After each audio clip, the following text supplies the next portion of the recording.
Hello everyone, आप सभी का स्वागत है आपके अपने यूट्यूब चैनल लर्न विद प्रीत चौधरी में। आज की जो हमारी क्लास है वो महिला सुपरवाइज़र वैकेंसी पर रहने वाली है।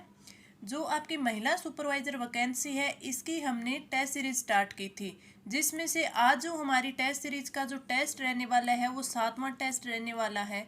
इससे पहले हमने 6 टेस्ट है इसके कंप्लीट कर लिए हैं। आपको जो महिला सुपरवाइज़र की जो फ्री टेस्ट सीरीज प्रोवाइड करवाई जा रही है वो इसके पूरे सिलेबस के अकॉर्डिंग है। संपूर्ण जो सिलेबस है उसके अकॉर्डिंग ये टेस्ट सीरीज है वो चलाई जा रही है। इसमें आपको आपके जो सिलेबस में आपके हिंदी, कंप्यूटर साइंस, राजस्थान का ओल्ड जीके, इसके साथ साथ ही इंडिया का जीके, वर्ल्ड जीके, जितना भी इसमें जीके है वो सारा का सारा कवर करवाया जा रहा है और सारे टाइप के क्वेश्चन मैं आपको यहाँ पे प्रोवाइड करवा रही हूँ। तो ये जो टेस्ट सीरीज है ये आपके लिए काफ़ी इम्पोर्टेंट है आपकी तैयारी को और ज़्यादा बूस्ट करने के लिए।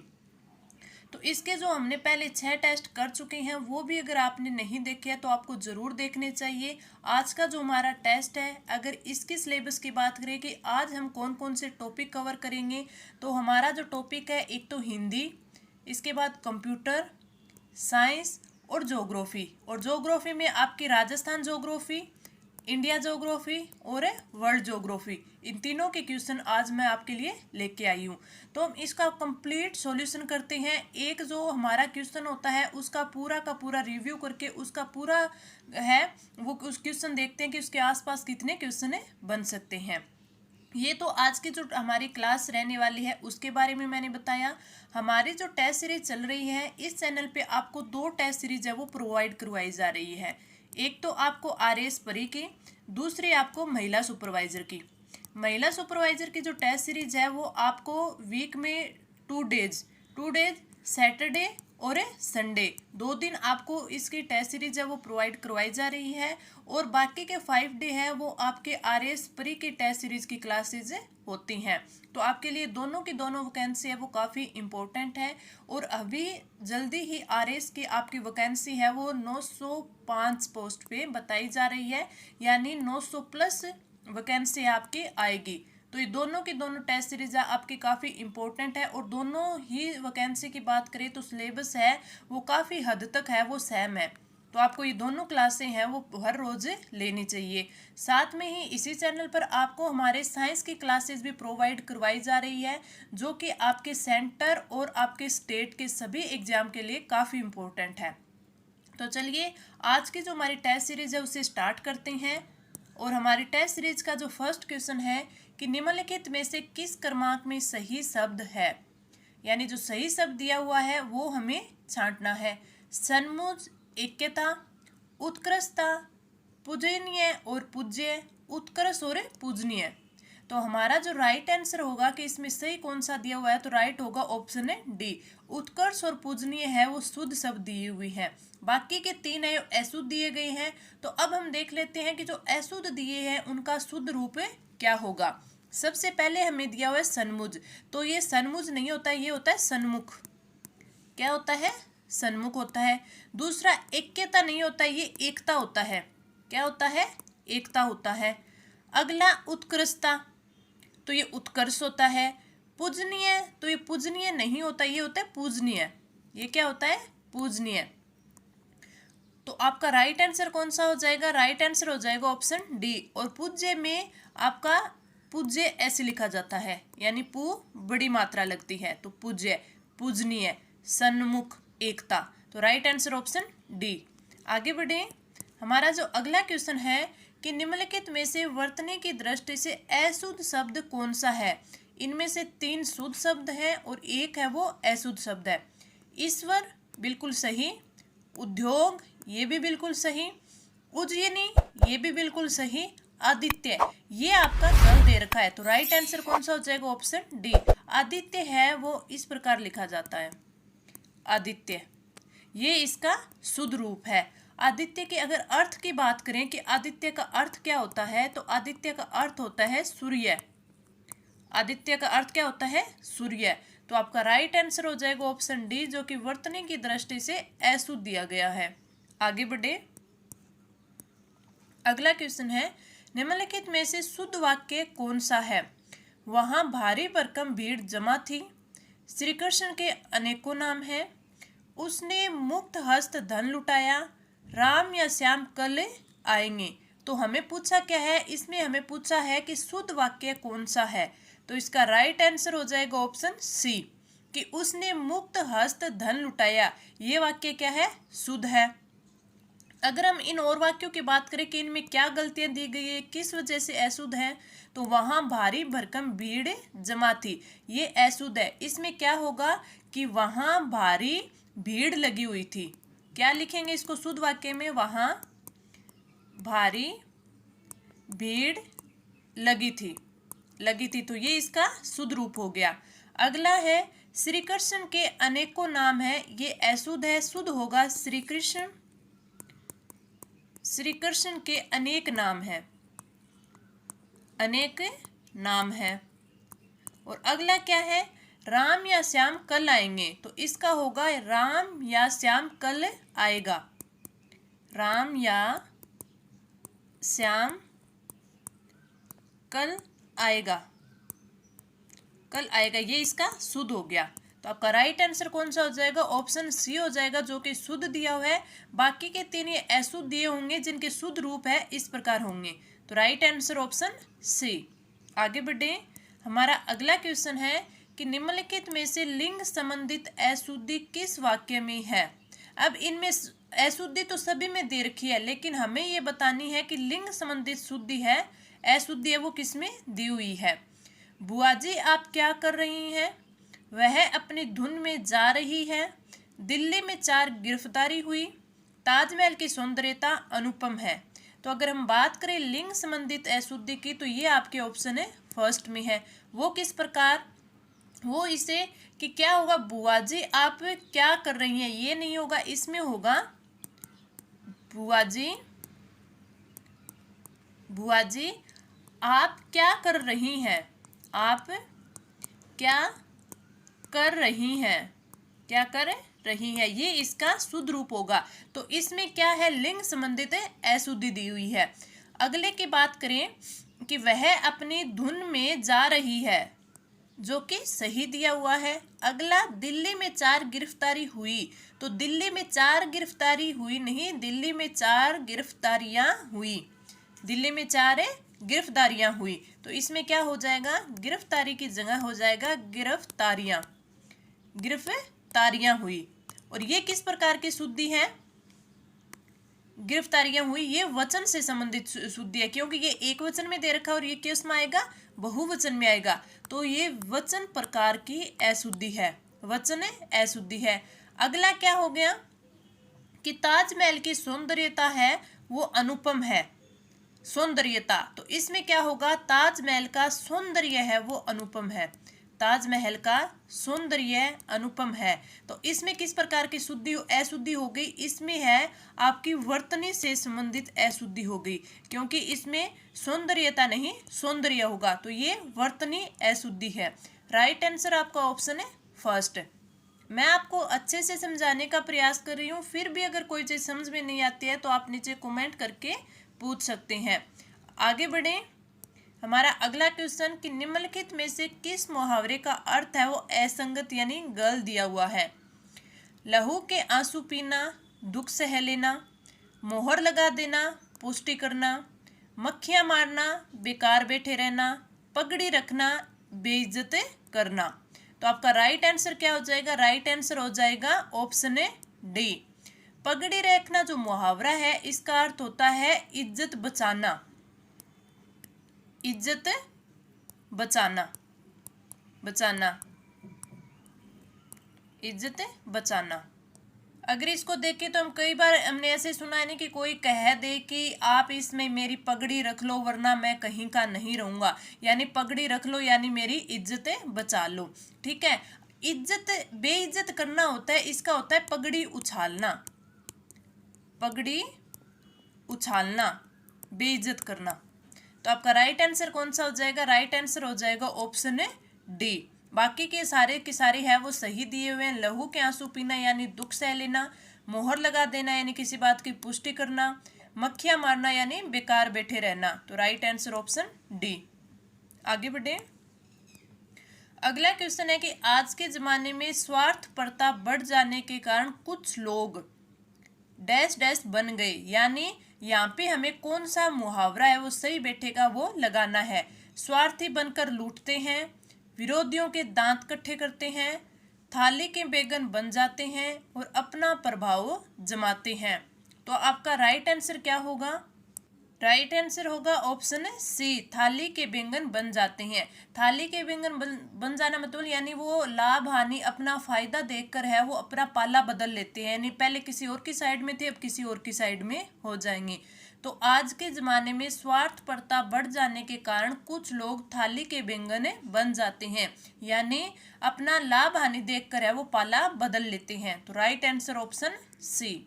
आगे बढ़े, हमारा अगला क्वेश्चन है जो कि किसका है? कंप्यूटर का है। और आपको पता हो तो मैंने आपको पिछले छठे टेस्ट में है वो कुछ लॉजिकल फंक्शन करवाए थे, जिसमें एंड का बताया था, इफ का बताया था, और का बताया था और नोट का बताया था। जिसमें मैंने आपको एंड के है वो क्या करवाए थे? एग्जाम्पल करवाए थे।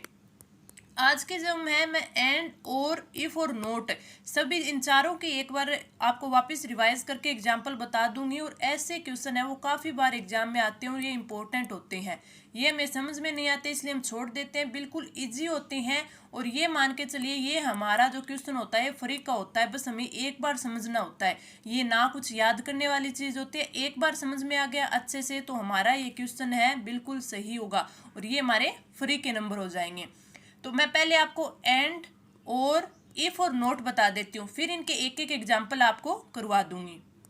सबसे पहले इन एंड और इफ और नोट की बात करें तो ये क्या है? ये लॉजिकल फंक्शन है, ये है लॉजिकल फंक्शन। सबसे पहले बात करेंगे एंड की। तो एंड ऐसा लॉजिकल फंक्शन है जो इसके जो आपके आउटपुट होते हैं या तो ये फॉल्स आएगा या फिर ये ट्रू आएगा। ये डिपेंड किस पे करेगा? जैसे कोई एक फंक्शन दिया हुआ होगा तो उसमें अगर वो पहले से चेक करेगा, अगर पहली कंडीशन सही है तो आगे वाली चेक करेगा, फिर आगे वाली चेक करेगा। अगर पहली कंडीशन गलत दे रखी है तो आगे वाली ये चेक ही नहीं करेगा और उसका रिजल्ट निकाल देगा कि ये फॉल्स है। ठीक है, ये क्या है? फॉल्स है। तो इसका एंड का आपको देखना है, जहां कभी भी आपको दिखे ये फंक्शन तो आपको देखना है, पहले अच्छे से चेक करनी है। अगर वो सही दे रखी है तब तो आगे चेक करेंगे, अगर सही नहीं दे रखी तो फिर हमें आगे चेक ही नहीं करेंगे और उसका रिजल्ट आ जाएगा फॉल्स। तो अब इसमें देखिए एंड लगा रखा है, 40 बराबर 30 दे रखा है तो जो कि गलत है ये हो ही नहीं सकता, फिर आगे हम चेक ही नहीं करेंगे। अगर ये सही दे रखा होता तो आगे हम चेक करते, तो इसका फिर रिजल्ट क्या हो जाएगा? फॉल्स। तो राइट आंसर हो जाएगा ऑप्शन है 2। एंड हो गया। अब आगे वाले की बात करते हैं। आगे वाला ऑप्शन हमारे पास जो है लॉजिकल फंक्शन है वो और है। अगर इस फंक्शन के आउटपुट की बात करें तो इसका भी रिजल्ट क्या होता है? ट्रू होता है और ये क्या होता है? फॉल्स होता है। ये किस चीज पर डिपेंड करता है? अगर दी गई कंडीशन में एक भी कंडीशन है वो सही दे रखी है ना तो इसका जो आउटपुट होगा वो क्या होगा? ट्रू होगा।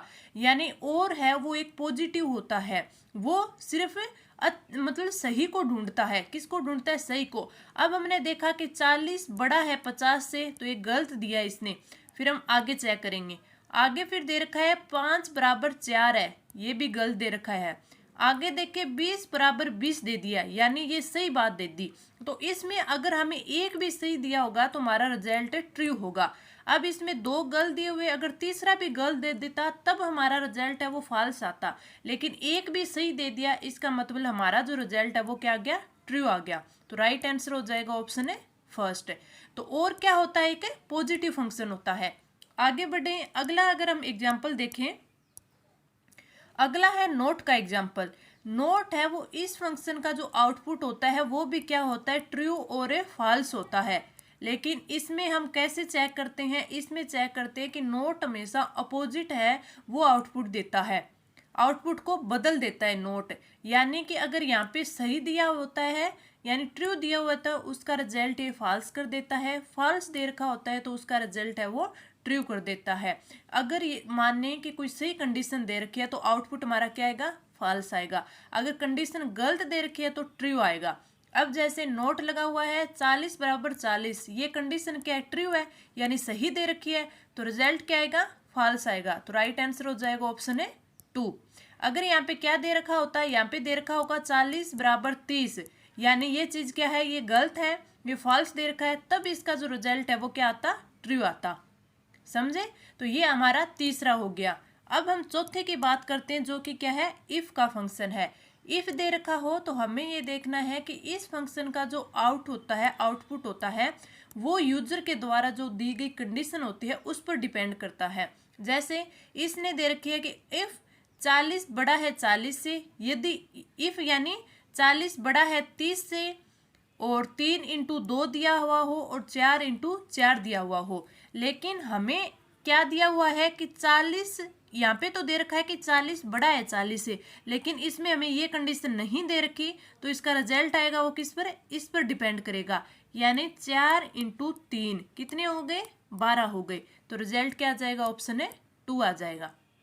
अगर ये कंडीशन इसमें दी होती तो इसके अकॉर्डिंग होता। अब रिजल्ट क्या आ जाएगा, इसके अकॉर्डिंग। तो राइट आंसर हो जाएगा ऑप्शन है 2। आपको समझ आया? एक बार मैं फिर वापस थोड़ा सा आपको फिर बता देती हूँ कि अगर एंड दिया होता है तो जो एंड होता है ये क्या देखता है, ये सबसे पहली कंडीशन चेक करता है। अगर वो गलत दे रखी है तो वो रिजल्ट है वो गलत ही दे देगा, आगे वाले है वो चेक ही नहीं करेगा। अगर सही दे रखी होती है तो आगे वाले चेक करता है। तो इसे हम नेगेटिव फंक्शन भी मान सकते हैं अपने समझने के लिए। अगले की बात करें, अगर हमें और दिया हुआ होता है तो और होता है वो सही को देखता है। अगर हमें जो कंडीशन दी होती है उसमें एक भी अगर ट्रू दी हुई होगी तो वो रिजल्ट है वो ट्रू में देगा, लेकिन अगर सारी गलत दे देगा कोई कंडीशन तो फिर ये फॉल्स ही बताएगा। अगला हमारा है, अगला नोट का है। नोट है ये उल्टा देता है आउटपुट, यानी अगर ट्रू चीज दे रखी है तो इसका रिजल्ट होगा वो फॉल्स होगा, फॉल्स दे रखी है तो इसका ट्रू होगा, यानी ये आउटपुट को बदल देता है। और जो हमारा लास्ट है इफ, ये क्या है, ये हमारे जो यूजर के द्वारा जो कंडीशन दी जाती है उस पर डिपेंड करता है कि आउटपुट क्या निकलेगा। तो ये 4 लॉजिकल फंक्शन थे जो कि मैंने आपको अच्छे से है वो समझा दिए। अगर फिर भी कोई क्वेरी रहती है तो आप कमेंट करके पूछ सकते हैं, लेकिन मेरे को नहीं लगता कि इतने अच्छे से समझाने के बाद आपकी कोई क्वेरी रहेगी। फिर भी अगर कुछ समझ में ना आए तो आप कमेंट करके पूछ सकते हैं। और ये PDF है मैं आपको टेलीग्राम ग्रुप पे प्रोवाइड करवा देती हूँ, ताकि आपको कभी भी बाद में इसको समझना हो, इसको देखकर पढ़ना हो, रिवाइज करना हो, तो वहां से आप इसे रिवाइज कर सकते हैं। अगला क्वेश्चन, ये एक और आ गया, जैसे इफ का है। इफ 20 बड़ा है 40 से, 20 बराबर 20, 4 + 3, 4 × 3। तो इसमें 20 बड़ा है 40 और इसमें ये दिया हुआ नहीं है, तो रिजल्ट क्या होना चाहिए, 4 × 5, यानी 5 चौके 20। तो रिजल्ट आएगा ऑप्शन है 3rd। आगे बढ़े, हमारा अगला क्वेश्चन है कि निम्न में से कौन सा एक्सेल में टेक्स्ट ओरिएंटेशन का प्रकार नहीं है। Rotate text up, angle clockwise, स्ट्रैक्ट text, stacked text और वर्टिकल। तो हमारा राइट आंसर होगा वो क्या होगा, ऑप्शन है 3rd। अगर टेक्स्ट ओरिएंटेशन की बात करें तो रोटेट टेक्स्ट अप भी होता है, एंगल क्लॉकवाइज भी होता है और वर्टिकल भी होता है। तो राइट आंसर ऑप्शन है 3rd।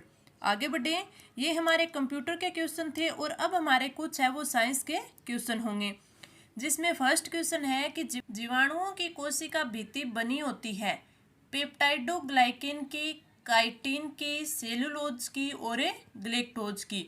तो राइट आंसर क्या हो जाएगा, राइट आंसर हो जाएगा ऑप्शन है 1st। जीवाणुओं की जो कोशिका भित्ति होती है वो पेप्टाइडोग्लाइकेन की बनी होती है। अगर हम कवकों की बात करें कि कवकों की जो कोशिका भित्ति होती है वो किससे बनती है, तो वो बनती है काइटिन से। अगर बात करें पादपों की, पादपों की जो भित्ति होती है वो बनती है सेलुलोज से। तो राइट आंसर ऑप्शन है 1st। आगे बढ़े, हमारा अगला क्वेश्चन है कि पृथ्वी के प्लायन वेग का मान बताइए।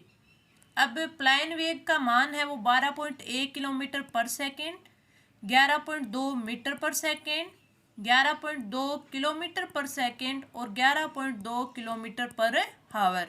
लेकिन राइट आंसर क्या हो जाएगा, ऑप्शन है सी, 11.2 किलोमीटर पर सेकेंड। अगर हम बात करें कि पृथ्वी का प्लायन वेग होता क्या है, तो यह वो न्यूनतम वेग होता है, वह न्यूनतम वेग जिसमें अगर कोई फेंका गया कोई पिंड है वो पृथ्वी के गुरुत्वाकर्षण क्षेत्र, पृथ्वी का कौन सा गुरुत्वाकर्षण क्षेत्र से बाहर चला जाए तथा लौटकर पुनः ना आए, पृथ्वी पर ना आ पाए, तो वो होता है प्लायन वेग। कि न्यूनतम वेग यानी वह न्यूनतम वेग जिसमें कोई पिंड फेंका जाता है जो पृथ्वी के गुरुत्वाकर्षण क्षेत्र होता है उससे बाहर चला गया और पुनः लौटकर पृथ्वी पर ना आ पाए, तो वो क्या होता है, प्लायन वेग होता है। अगर इसका फॉर्मूला देखें तो v इक्वल √2gr, जहाँ पे g क्या है, g है गुरुत्वीय त्वरण, g क्या है, गुरुत्वीय त्वरण और r क्या हो गई, फिर r हो गई त्रिज्या, r क्या हो गई, त्रिज्या। तो इससे हम मान निकाल लेते हैं और पृथ्वी का प्लायन वेग का मान फिर क्या आता है, वो आता है 11.2 किलोमीटर पर सेकेंड, 11.2 किलोमीटर पर सेकेंड। तो राइट आंसर क्या हो जाएगा, ऑप्शन सी हो गया। अब आपको समझ आ गया कि प्लायन वेग है वो क्या होता है। मैं जो भी क्वेश्चन करवाती हूँ वो यही समझ के करवाती हूँ, चाहे आपके आर्ट्स का स्टूडेंट हो, साइंस का स्टूडेंट हो, कॉमर्स का स्टूडेंट हो, उसको वो पढ़े तो ये ना लगे कि ये हमारा कभी पढ़ा हुआ नहीं है। साइंस के क्वेश्चन आर्ट के स्टूडेंट के भी समझ में आने चाहिए, जीके के क्वेश्चन साइंस के स्टूडेंट के भी समझ में आने चाहिए, और कॉमर्स के स्टूडेंट के जीके आर्ट वो जो भी क्वेश्चन होते हैं, चाहे साइंस का हो चाहे जीके का हो, सभी समझ में आए। इसलिए मैं कोशिश करती हूँ कि आपको पूरा बेसिक से समझाया जाए अपनी लैंग्वेज में। आई होप आपको सारे जो क्वेश्चन है वो अच्छे से समझ में आते होंगे। आगे बढ़े, अगला क्वेश्चन है कि ऊर्ध्वपातित पदार्थों की गुप्त ऊष्मा का मान होता है, कितना होता है। यानी ऊर्ध्वपातित पदार्थों की गुप्त ऊष्मा का मान अधिक होता है जो सीधे जो आपके पदार्थ होती है उनसे, या फिर उनसे कम होता है, शून्य होता है, या फिर निर्धारित ही नहीं किया जा सकता। तो आपका राइट आंसर क्या हो जाएगा, राइट आंसर हो जाएगा ऑप्शन बी, कम होता है। पहले तो मैं आपको बता देती हूँ कि ऊर्ध्वपातित पदार्थ होते क्या है, उसके बाद बताती हूँ गुप्त ऊष्मा होती क्या है। ऊर्ध्वपातित पदार्थ होते वो होते हैं, जैसे आपने देखा होगा कपूर, नेफ्थलीन और जैसे आयोडीन। तो ये पदार्थ क्या होते हैं, ये ऊर्ध्वपातित पदार्थ होते हैं। तो जो ऊर्ध्वपातित पदार्थ होते हैं उनकी जो गुप्त ऊष्मा का मान होता है वो कम होता है। आपने देखा होगा कि ये पदार्थ है वो सीधे ठोस अवस्था से सीधे किस में चेंज हो जाते हैं, गैस अवस्था में चेंज हो जाते हैं। इनमें बीच में द्रव अवस्था है वो नहीं आती, सीधे ही ठोस से किस में हो जाते हैं, गैस में परिवर्तित हो जाते हैं। तो इसमें जो ये गुप्त ऊष्मा होती है ये इसी की वजह से ऐसा होता है। तो अब हम देखें कि जो गुप्त ऊष्मा होती है वो होती क्या है। गुप्त ऊष्मा की बात करें तो अवस्था परिवर्तन करने के लिए जो आवश्यक ऊष्मा होती है, यानी एक अवस्था से दूसरी अवस्था में जाने के लिए, एक अवस्था से दूसरी अवस्था में जाने के लिए जो ऊष्मा होती है, यूज में होती है, उसे क्या बोलते हैं, गुप्त ऊष्मा बोलते हैं। आप मान के चलिए कि जब 1 किलोग्राम पदार्थ की अवस्था बदलनी है, 1 किलोग्राम में पदार्थ की है वो अवस्था बदलनी है, तो उस अवस्था परिवर्तन के लिए जो आवश्यक ऊष्मा होगी उसे ही क्या कहते हैं, गुप्त ऊष्मा कहते हैं। और इसका फॉर्मूला देखें तो Q=ml, जहाँ पे L हम क्या लिख सकते हैं, Q/m। तो ये क्या होगी, अगर आपसे इसका मात्रक पूछ ले कि गुप्त ऊष्मा का मात्रक क्या होता है तो वो हो जाएगा Q/m है तो जूल/किलोग्राम। इसका मात्रक क्या हो गया, क्या हो गया, किलोग्राम। ठीक है, तो ये इसका द्रव्यमान हो गया तो ये किलोग्राम में आ जाएगा, और क्यू क्या होगी, इसकी ऊष्मा हो गई। तो गुप्त ऊष्मा का जो मात्रक हो गया जूल/किलोग्राम।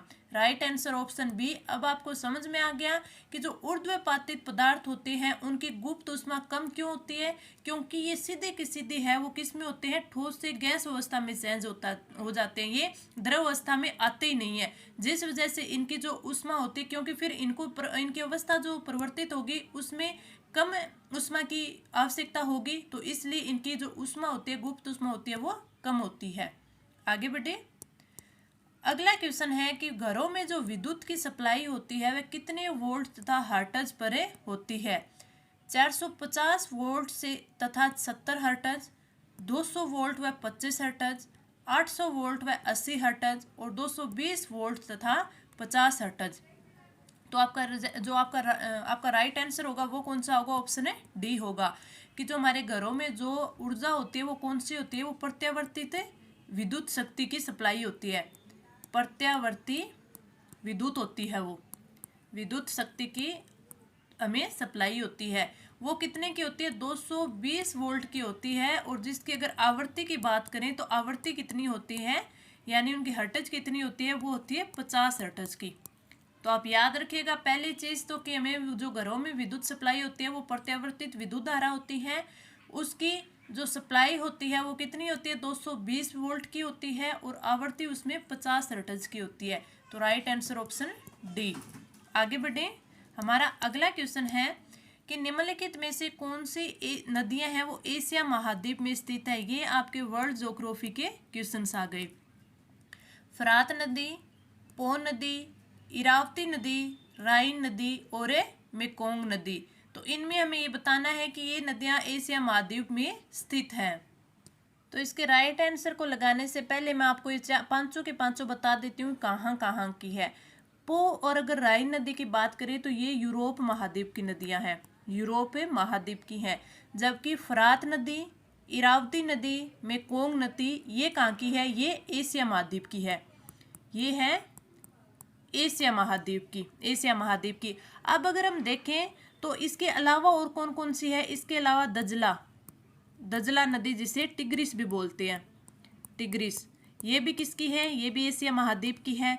इसके साथ साथ ही फरात नदी जिसे क्या बोलते हैं, यूफ्रेटस बोलते हैं, यूफ्रेटस ये भी कहाँ की है, एशिया महाद्वीप के यूफ्रेटस। ठीक है, इसके अलावा इरावदी नदी, इरावदी जिसे क्या बोलते हैं, इसे अयारवादी भी बोलते हैं, अयारवादी नदी ये भी कहाँ की है, ये भी एशिया महाद्वीप की है। और इनके अलावा आप जानती हो मेकोंग नदी हो गई ये वाली, इसके साथ साथ सिंधु, सिंधु नदी, गंगा नदी, ब्रह्मपुत्र नदी, इसके साथ ही सिक्यांग नदी, सिक्यांग नदी, हांगहो नदी, चांग जियांग नदी, क्योंकि ये चीन में आ गई आपकी चांग जियांग नदी। तो ये सारी नदियां हैं, ये एशिया महाद्वीप की है। तो आपका राइट आंसर हो जाएगा फर्स्ट, थर्ड और फिफ्थ, ये तीनों एशिया महाद्वीप की है। तो इसमें फर्स्ट, थर्ड और सी में, ऑप्शन सी में है फर्स्ट, थर्ड और फिफ्थ दी हुई है। तो राइट आंसर ऑप्शन है सी। आगे बढ़े, हमारा अगला क्वेश्चन है कि एशिया महाद्वीप के मरुस्थलों पर विचार कीजिए। अरब का मरुस्थल, तिब्बत का मरुस्थल, गोबी का मरुस्थल और थार का मरुस्थल। ये क्या है, थार का मरुस्थल है। इसमें अगर हम बात करें तो कि ये कौन कौन से मरुस्थल है जो कि एशिया महाद्वीप में स्थित है वो हमें बताने हैं। और इसमें भी क्या बताने हैं कि इनमें से भी उपयुक्त में से कौन उष्ण मरुस्थल ये है, उष्ण मरुस्थल है। अगर सीधा अपन से पूछता कि एशिया महाद्वीप के मरुस्थल बताइए तो ये चारों ही एशिया महाद्वीप के मरुस्थल हैं। अगर मैं बात करूं आपके अरब मरुस्थल की और थार मरुस्थल की, तो ये दोनों के दोनों जो है ये उष्ण मरुस्थल है, ये उष्ण मरुस्थल है। इसके साथ साथ ही ये दक्षिण पश्चिमी मरुस्थल है, दक्षिणी पश्चिमी एशिया में है। दक्षिण पश्चिम एशिया में कौन से हैं, अरब का मरुस्थल और थार का मरुस्थल। अगर हम बात करें तिब्बत और गोबी का मरुस्थल, तो ये दोनों मरुस्थल है, ये शीत मरुस्थल है। पहली बात तो इनकी ये हो गई कि ये शीत मरुस्थल है। दूसरी बात ये कि ये मध्य एशिया में है, मध्यम एशिया में स्थित है, ये बात होगी। अब इसके अलावा अगर हम देखें तो थार का मरुस्थल हमारे राजस्थान में भी फैला हुआ है। तो हमें पता है कि यहाँ की जो मरुस्थलीय वनस्पतियाँ होती है वो कैसी होती हैं, छोटी छोटी झाड़ियाँ होती हैं, इनमें छोटी छोटी कंटीली झाड़ियाँ होती हैं, कंटीली झाड़ियाँ होती हैं। इसके साथ साथ ही निम्न कोटि की घास भी पाई जाती है इसमें। तो ये किसकी विशेषता हो गई, ये हो गई उष्ण कटिबंध, उष्ण मरुस्थलों की हो गई। साथ साथ में अगर इनमें पशुओं की बात करें तो उसमें ऊंट भी होते हैं, गधा भी होता है, छोटे जो हिरण होते हैं वो भी होते हैं। तो ये इसकी विशेषता हो गई। और इनके जो ऊंचे पठारी भाग होते हैं वहाँ पे याक भी मिलते हैं। तो ये कौन से हो गए, ये हो गए उष्ण मरुस्थल। तो आपका कौन सा, फर्स्ट और फोर्थ। तो राइट आंसर हो जाएगा ऑप्शन है ए। केवल एक और चार है वो उष्ण मरुस्थल है जो कि एशिया महाद्वीप में स्थित है। आगे बढ़े, अगला क्वेश्चन है कि निम्नलिखित कथनों पर विचार कीजिए। स्टेपीज घास भूमि एक शीतोष्ण कटिबंधीय घास भूमि है। डाउन्स एवं शीतोष्ण कटिबंधीय घास भूमि है। डाउन्स एक शीतोष्ण कटिबंधीय घास भूमि है। कथन सत्य है। तो आपका राइट आंसर कौन सा हो जाएगा? राइट आंसर हो जाएगा ऑप्शन फर्स्ट, 1 और 2 दोनों है वो सत्य दिए हुए हैं। बात करें स्टेपीज घास भूमि की, तो ये यूरोप महाद्वीप में है। यूरोप महाद्वीप में, यूरोप महाद्वीप में भी कहाँ पे? रूस में भी फैली हुई है, यूक्रेन में, हंगरी, इन देशों में ये फैली हुई है और ये एक शीतोष्ण कटिबंधीय घास भूमि है। अगर ऑस्ट्रेलिया के जो दक्षिण में जो मरे डार्लिंग बेसिन है, मरे डार्लिंग नदी है, ये भी काफ़ी इंपॉर्टेंट है, पूछी जा सकती है। मरे डार्लिंग जो नदियां हैं वो कहाँ स्थित है? तो ये ऑस्ट्रेलिया के दक्षिण में है और इसके दक्षिण बेसिन में ही ये जो शीतोष्ण कटिबंधीय घास का मैदान है या घास भूमि है उसे ही क्या बोलते हैं? डाउन्स बोलते हैं। तो डाउन्स जो घास का मैदान है वो शीतोष्ण कटिबंधीय घास भूमि है। कौन सा है? शीतोष्ण कटिबंधीय घास भूमि है, जो कि कहाँ पे है? ऑस्ट्रेलिया के दक्षिण में है। और एक चीज ये भी याद रखनी है कि ऑस्ट्रेलिया के दक्षिण में क्या है? मरे डार्लिंग नदी है।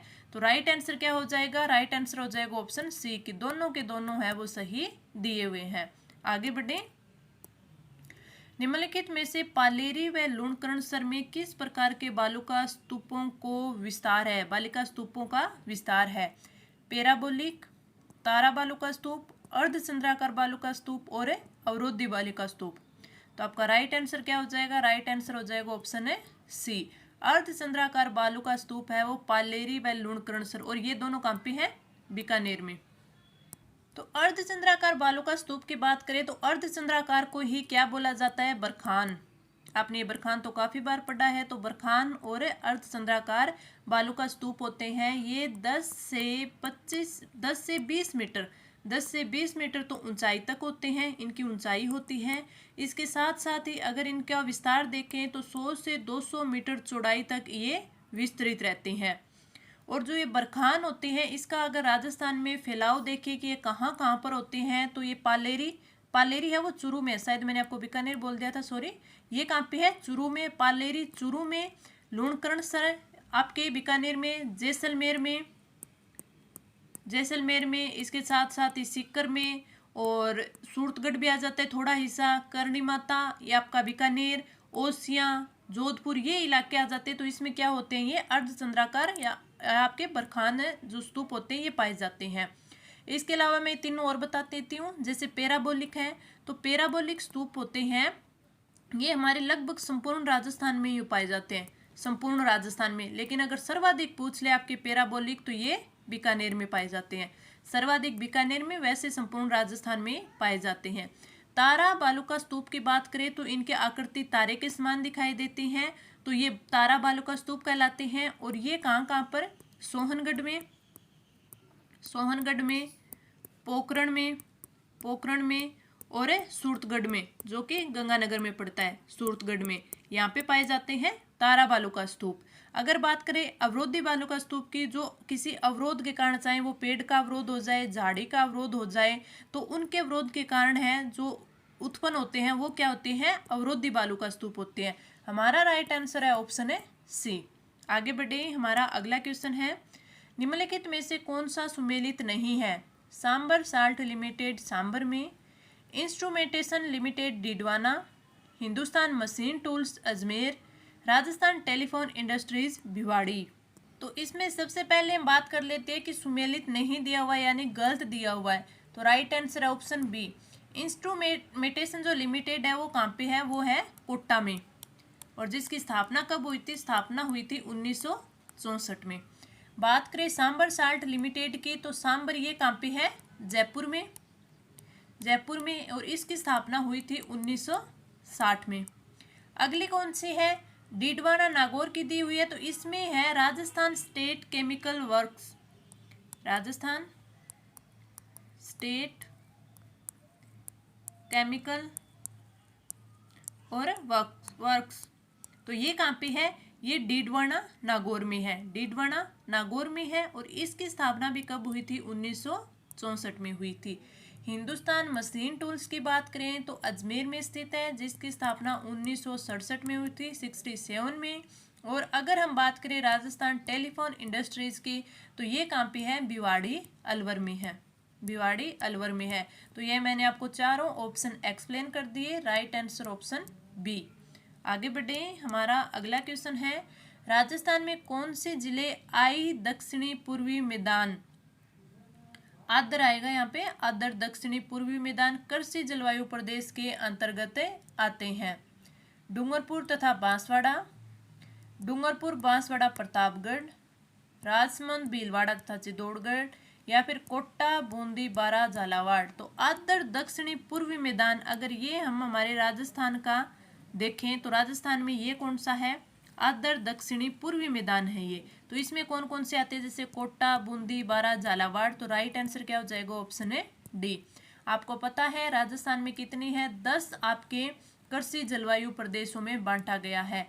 तो आदर दक्षिण जो पूर्वी मैदान है, इसे ये कौन सा है, ये 5th है, ये क्या है, 5th है, जिसमें कोटा बूंदी बारा झालावाड़, साथ में कुछ है वो सवाई माधोपुर का भी हिस्सा इसमें आता है, माधोपुर का हिस्सा। तो राइट आंसर क्या हो जाएगा, ऑप्शन है डी, राइट आंसर ऑप्शन है डी। आगे बढ़े, हमारा अगला क्वेश्चन, राजस्थान में उष्ण मरुस्थलीय जलवायु के लिए कोपेन ने किस कूट का प्रयोग किया है।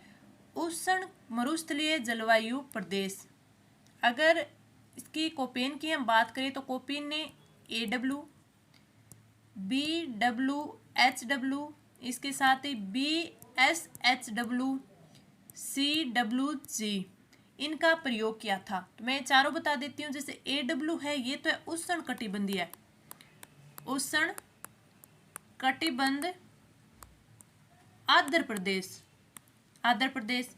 BWHW की बात करें तो ये है उष्ण शुष्क, उष्ण शुष्क प्रदेश। BSHW की बात करें तो अर्ध शुष्क, अर्ध शुष्क प्रदेश। और CWG की बात करें तो ये उप आर्द्र होता है, उप आर्द्र जलवायु प्रदेश, जलवायु प्रदेश। तो अब इसने क्या पूछा है, इसने पूछा है उष्ण मरुस्थलीय जलवायु। तो उष्ण मरुस्थलीय जलवायु है BWHW। तो राइट आंसर हो जाएगा ऑप्शन है सी, BWHW उष्ण शुष्क, उष्ण शुष्क मरुस्थलीय क्षेत्र है, जिसमें कौन कौन से क्षेत्र आते हैं, इसमें जैसलमेर आ गया, इसमें बीकानेर आ गया, इसमें गंगानगर भी आ गया, गंगानगर भी आ गया, हनुमानगढ़ और चूरू का भी कुछ भाग आ गया। तो राइट आंसर हो जाएगा ऑप्शन सी। AW की बात करें, उष्ण कटिबंधीय आर्द्र जलवायु क्षेत्र, तो इसमें कौन सा आता है, इसमें डूंगरपुर बांसवाड़ा और चित्तौड़गढ़ का जो दक्षिणी भाग है वो, और झालावाड़ का कुछ भाग। BSHW की बात करें तो ये अर्ध शुष्क प्रदेश होता है, और इस प्रकार के जलवायु राजस्थान में अरावली की जो पश्चिमी हिस्सा होता है, ये अरावली और इसका जो पश्चिमी हिस्सा होता है, इस हिस्से में इसकी ये जलवायु पाई जाती है। CWG की बात करें तो ये है, ये उपाद्र जलवायु प्रकार है, जैसे भरतपुर हो गया, आपका अलवर हो गया, धौलपुर, सवाई माधोपुर और भीलवाड़ा, अजमेर ये है, और अजमेर का जो दक्षिण पूर्वी भाग है ये आता है CWG में। तो राइट आंसर ऑप्शन सी। आगे बढ़े, अगला क्वेश्चन है कि सूची फर्स्ट और सूची सेकंड दी हुई है और इनका मिलान करना है। ये सिंचाई प्रोजेक्ट दिए गए हैं और ये किस जिले में स्थित है, यानी साइड जिले दिए गए हैं। हमें बताना है कि कौन सी सिंचाई परियोजना है वो किस जिले में दी हुई है, और फिर सही कूट को चुनना है। सबसे पहले हथिया दे, हथिया दे है पहले, तो ये मैं बता दूं कि मध्यम प्रकार की सिंचाई परियोजना है, मध्यम प्रकार की सिंचाई परियोजना है, जो कहाँ पे है, 12 जिले में है। तो हथिया दे कहाँ पे है, 12 में। तो ऑप्शन है थर्ड हो जाएगा। ऑप्शन थर्ड किस में है, ओनली ऑप्शन थर्ड डी में है। तो राइट आंसर हो जाएगा डी। राजगढ़ सिंचाई परियोजना की बात करें तो राजगढ़ सिंचाई परियोजना है, ये कहाँ पे है, ये झालावाड़ में है। तो राइट आंसर फोर्थ हो जाएगा। अगर नदी की बात करें तो हथिया दे परियोजना है तो कुल नदी पर है, किस पे, कुल नदी पे है। राजगढ़ की बात करें तो ये कहाँ पे है, इसकी जो कंठली, कंठली और आहू नदी है, कंठली और आहू नदी है, उस पे स्थित है राजगढ़ ये सिंचाई प्रोजेक्ट, राजगढ़ सिंचाई परियोजना। अगली बात करें तकली की, तो तकली सिंचाई परियोजना है, ये तकली नदी पे है पहली बात तो ये, और साथ में ये कहाँ पे है, कोटा में है। तो इसमें आ जाएगा ऑप्शन 2। गरदड़ा की बात करें तो गरदड़ा सिंचाई परियोजना है ये मांगली डूंगरी नदी यानी गणेश नाला नदी, गणेश नाला, जिसे गणेश नाला भी बोलते हैं और इसे क्या बोलते हैं, मांगली डूंगरी नदी भी बोलते हैं, मांगली डूंगरी नदी इस पर स्थित है। और कहाँ पर है, बूंदी में। तो आपका राइट आंसर क्या हो जाएगा, ऑप्शन डी हो गया। मैंने आपको बता दिया कि किस जिले में स्थित है, कौन सी नदी पर स्थित है, तो ये आपका कूट है, वो हो जाएगा ऑप्शन है डी। आगे बढ़े, हमारा इस टेस्ट का लास्ट क्वेश्चन, राजस्थान में निम्नलिखित जिलों को पूर्व से पश्चिम की ओर सही क्रम में व्यवस्थित कीजिए। ये हमारा है वो राजस्थान दिया हुआ है, ठीक है। इसमें हमें बताना है पूर्व से चलना है पश्चिम की ओर। टोंक, प्रतापगढ़, पाली, राजसमंद। सीधा थोड़ा देखते हैं हम यहाँ पे कौन सा है। यहाँ पे मान के चलिए टोंक है, रफली मान के बताती हूँ आपको, टोंक है। इसके बाद यहाँ आता है आपका प्रतापगढ़, प्रतापगढ़, फिर आता है आपका प्रतापगढ़ के बाद इस साइड आता है राजसमंद, और राजसमंद के बाद यहाँ पे आता है पाली। मैंने रफली बताया कि यहाँ इस जगह पर ये आता है। तो आप पूर्व से चलेंगे तो सबसे पहले आएगा टोंक, उसके बाद आएगा प्रतापगढ़, फिर राजसमंद और फिर पाली। तो आपका क्या हो जाएगा, टोंक, उसके बाद प्रतापगढ़, फिर राजसमंद और फिर पाली, यानी 1 2 4 3, 1 2 4 3 आपका ऑप्शन सी है वो सही हो जाएगा। ऐसे क्वेश्चन भी आपके कई बार आते हैं, और कई बार तो है ऐसे क्वेश्चन ऐसे इसमें आ गए कि कौन कौन से हैं इनका, पूर्व से पश्चिम आ गया, पश्चिम से पूर्व आ गया, दक्षिण से पूर्व उत्तर आ गया, उत्तर से दक्षिण, इस प्रकार पूछ लेते हैं। कई बार एग्जाम में ऐसा आपको मानचित्र देते हैं, उसमें है जैसे फर्स्ट, सेकंड, थर्ड, फोर्थ ऐसे बना देते हैं। फिर वहाँ पे यहाँ पशुओं की जो आपकी नस्लें होती हैं वो बता देते हैं, कहीं गाय की, बकरी की, भैंस की, और फिर ये बोलते हैं कि इस कूट को यहाँ पे सही से आपका सही क्रम इसको बताइए। तो ऐसे भी क्वेश्चन आपसे पूछे जा सकते हैं। तो ये आपका आज का महिला सुपरवाइजर का 7वां टेस्ट था, जो कि मैंने अपनी तरफ से काफ़ी अच्छे से एक्सप्लेन करके आपको समझाया है, जिसके इम्पोर्टेंट 25 क्वेश्चन मैंने आपको करवाए, जिसमें हिंदी, साइंस और ज्योग्राफी के थे। आपको क्लास कैसी लगी कमेंट करके ज़रूर बताएं, और इस क्लास को अपने फ्रेंड्स के साथ ज़रूर शेयर करें, ताकि सभी बच्चों को इसका फ़ायदा मिले और मुझे मोटिवेशन मिले कि हाँ सभी को इसका फ़ायदा मिल रहा है। तो अब मिलते हैं अगली क्लास में नए कंटेंट के साथ, तब तक के लिए धन्यवाद।